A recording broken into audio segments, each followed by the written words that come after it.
Hey guys, Dan Carr here from shuttermuse.com. Today we're taking a look at a brand new backpack from MindShift gear. This is the BackLight 36L. Now, if you're not familiar with MindShift, they are Think Tank Photo's sister company. And whilst Think Tank concentrate mainly on the urban markets, outdoor photography is what MindShift's all about. So we're looking at nature and wildlife photographers, action and adventure sports photographers, and landscape photographers. They have lots of different bags to suit those situations, and I've reviewed many of them on this channel in the past and on the website. Now there's actually been a BackLight 26L in the past. I have reviewed that one. I'll link to the video about that one in the description below, and you can also check out the review on the website. If you're looking at this video here of the 36L and think you want something that's like this but just a little bit smaller, the 26L is almost identical, just shrunk down in all the dimensions. So same kind of features, same look, same colors, all that kind of stuff. But today we're looking at the newer 36L version. The 26L was very popular, but people just wanted something a little bit bigger, something that fit a pro-sized body a little bit better, and some longer lenses for wildlife photography. So the BackLight 36L was born. Now, as usual, I'm just going to walk through all the features of the bag, and I'll kind of talk you through it as we are, talking about each individual piece.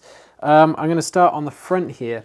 The thing that makes this different from some of the other MindShift bags is how much volume there is on the front of the bag to put stuff that isn't your photography gear. So if I just pop these straps on the side here, where's our zipper? This section on the front here is actually 11 liters. So 11 liters of volume is kind of the size of a small day pack, and that's just this pocket on the front and then this secondary pocket here. So in the front of the bag here, we have enough room to put a waterproof jacket, some kind of extra base layer, waterproof pants, and your food and your snacks, and potentially even a water bladder or something like that as well. So basically there's a lot of room on the front of this bag for all of your non-photography gear. And if I fold this down, you should be able to see as well, we have a little organizer in here. We have a laptop sleeve for a 15-inch laptop, and there's also a slot here for a tablet. So if you're traveling with this and you want to put everything all in one bag, you can get your laptop in here as well. Now, it's not a super thickly padded laptop pocket, which I actually really like because, to be honest, bags like this for outdoor photography, I think most people don't carry a laptop in them, at least not very often. So it doesn't make sense to have a really highly padded laptop pocket and then to have to carry around all that additional padding with you when you're hiking up a mountain. It's just added weight and volume that you don't need to worry about. So I like the fact that it's a thinly padded pocket, and then you can just, if you're really concerned, you can just wrap your laptop in one of those neoprene sleeves. It'll still fit in there. Personally, I don't bother. And my time testing this, I've had this for about a month or so before it was on the market, and I've not bothered putting my laptop in a sleeve. It's just fine in this little thinly padded one.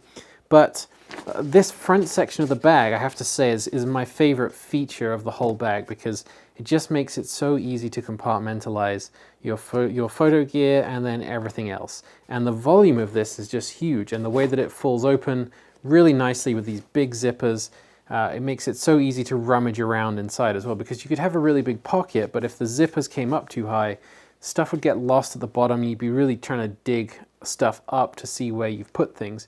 But as it is, this is such a big pocket that the way it folds out means you can really easily get to everything that's inside it. So I really like that. We have some elastic straps on the front here, so you can put an ice axe on here. You can use that for hiking poles as well. And daisy chains here, so you can put carabiners and hook all kinds of other stuff to it. So that's quite useful. I'm going to zip this up just to keep it tidy. Let's have a look at the top of the bag here. So on the top here, we have a small zippered pocket. Now, MindShift say this is for your essentials. I would actually disagree with that. It's not a pocket that's very big. I haven't found anything useful that I can put in there, in all honesty. It's just, you can kind of just about get your hand in there, but once you got your camera gear in here, it's a little bit of a wasted pocket, to be honest. You might be able to get like a small notepad in there, but it's going to have to be something pretty thin.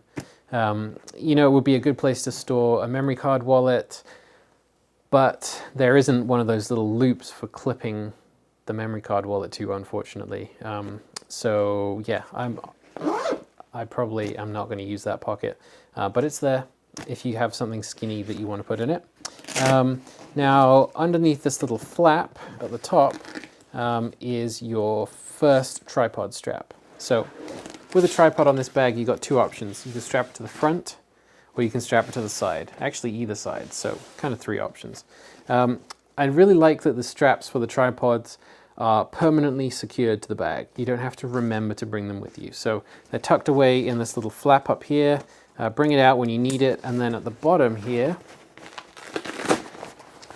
we can fold out a little tripod cup, and there's a second strap down here. So putting the tripod on the front of the bag works really, really easily, as long as you haven't put tons and tons of gear in this front, front pocket here. If you've got it really bulging out, then you're probably going to be better to put the tripod on the side here.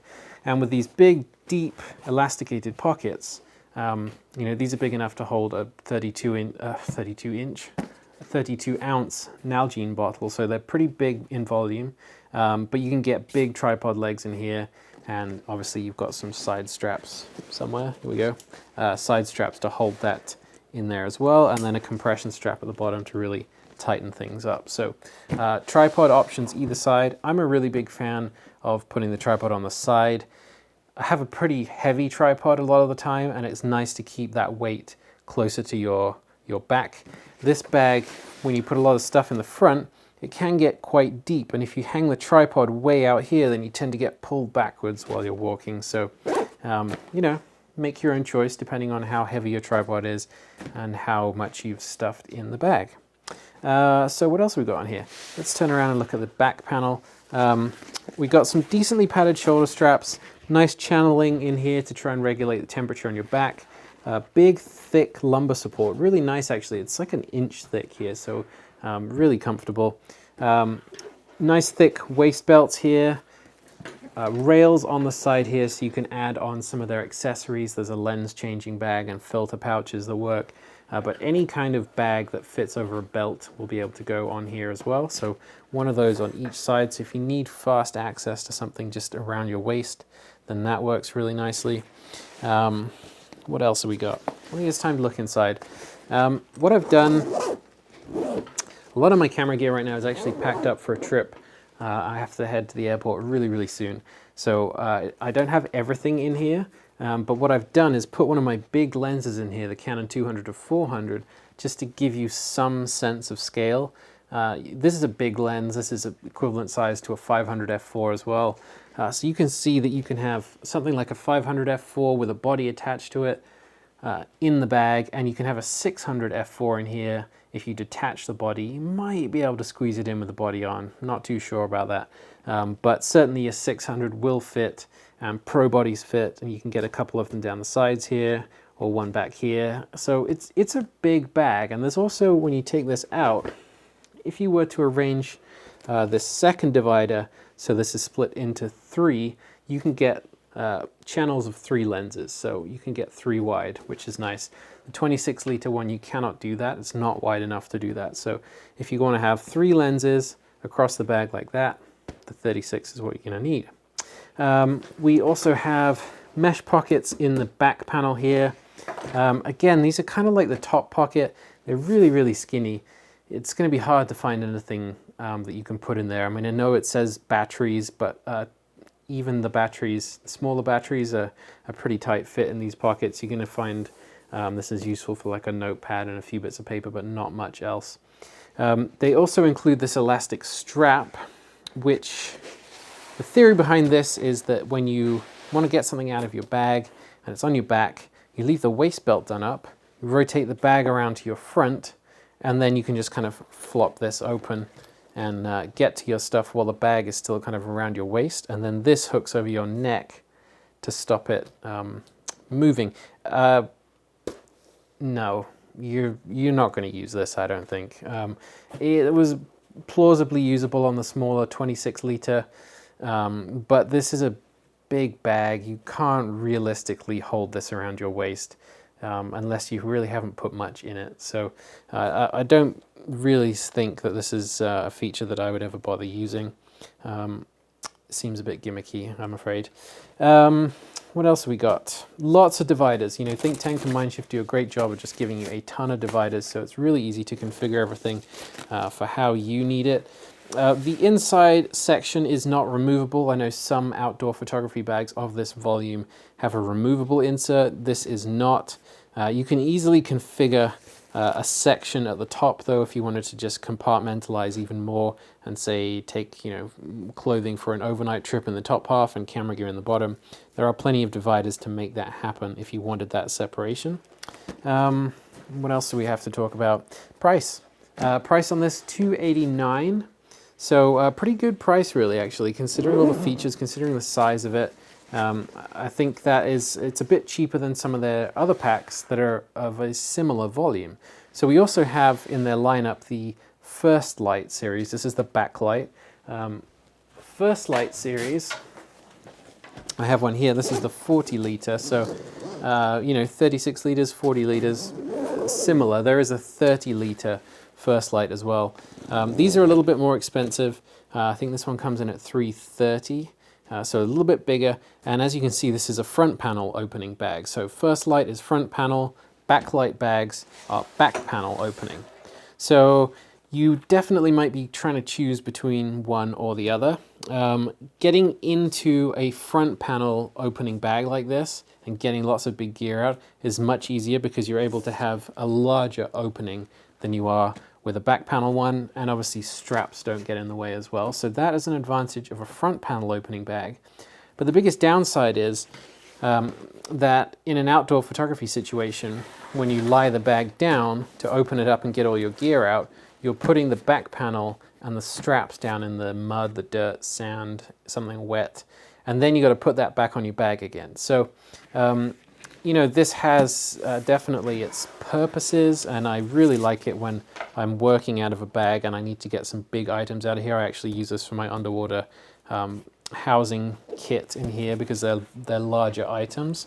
But a back panel opening bag is very popular in the outdoor photography market because you can lie the bag down on the front, and that sort of keeps the straps and the back panel nice and clean, and you don't transfer all that dirt onto your jacket or your back.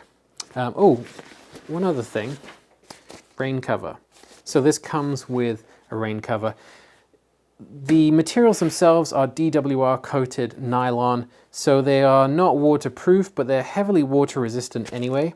I must say that I rarely use the rain covers, but it's a nice peace of mind to have it just in case you go somewhere that has, you know, a proper monsoon season and just genuinely torrential rain.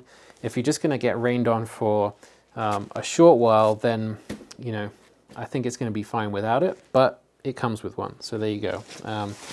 Rest easy if you do get stuck in a giant downpour. What else should we talk about? I think that's all the features. You know, like I said, oh no, wait, there is another feature. I almost forgot because it's kind of hidden. This is something they don't have in the 26 liter pack, and they're calling it the cable attic. Because of the larger length of this bag, the torso length, there is a kind of a hidden pocket at the top here. So I'm just going to pull this apart. You can kind of see there. There's an extra divider. So once you've got your camera in and everything, there's kind of like a secret hidden area at the top, which is large enough to get some filters in there. You can definitely get hard drives in there. That's what I put in there. You can get a couple of hard drives, a bunch of filters, batteries, and things like that. So it's kind of this hidden area at the top, which is quite neat. Okay, I think really this time, genuinely, that is it for all the features. I think I found them all. Like I said, I've been using this for about a month. I just replaced the other bags that I was using and just used this for that period, and did a lot of hiking with it. I found it to be extremely comfortable. I definitely appreciated the large lumbar pad here. One negative that I did find was that during some of my hiking, it was really hot here in British Columbia this summer, and I sweated on one of my hikes quite a lot, and some of that sweat, this is kind of gross, but you know, everybody sweats, some of that sweat seeped into the bag, and it actually left some staining on the bag. I've not seen that happen with another bag before. I think it's just the coloring and the material here. So I've got to bring it up. That's definitely a negative that that happened, because it does look a little bit gross now. I might try and wash it out, but you know, that's something that happened. Like I said, I don't really think this elastic strap is going to be too useful for anything. Luckily, because I don't think the mesh pockets on the back here or the little pocket that I showed you on the top are very good for accessories. Luckily, they do have all that volume on the front and that little organizing section, so that's a good place to stash your accessories, because I don't think these are particularly useful. Yeah, overall, this is a really great bag, and I think the price point is really good, because it's cheaper than the First Light series. It's cheaper than the Muse Peterson series as well. I'll link to some other bags in the MindShift lineup which are of a similar volume, and this one comes in really favorably in terms of pricing. Actually, another thing that I should point out that I like is the simple flat base to this, so you can just stand it up. I know not all bags are like that. It's just a really simple thing for me, but when I stash this in the corner of my office or room, wherever I am, it's just nice to be able to put it aside and just let it stand up like that. Not all bags do that, but yeah, I think we've got everything covered there. Yeah, definitely a great bag, another great bag from MindShift. Check out the link below. There is a ton of photos of this on the website, and I also did comparison photos with a lot of the other similarly sized MindShift backpacks. So if you want to see this side by side with the Muse Peterson series, the Ultralight series, the First Light series, definitely head through the link and check out the review on the website. If you enjoyed the video, then give us a thumbs up and subscribe to the channel. We will have plenty more like this in the future. Thanks for watching.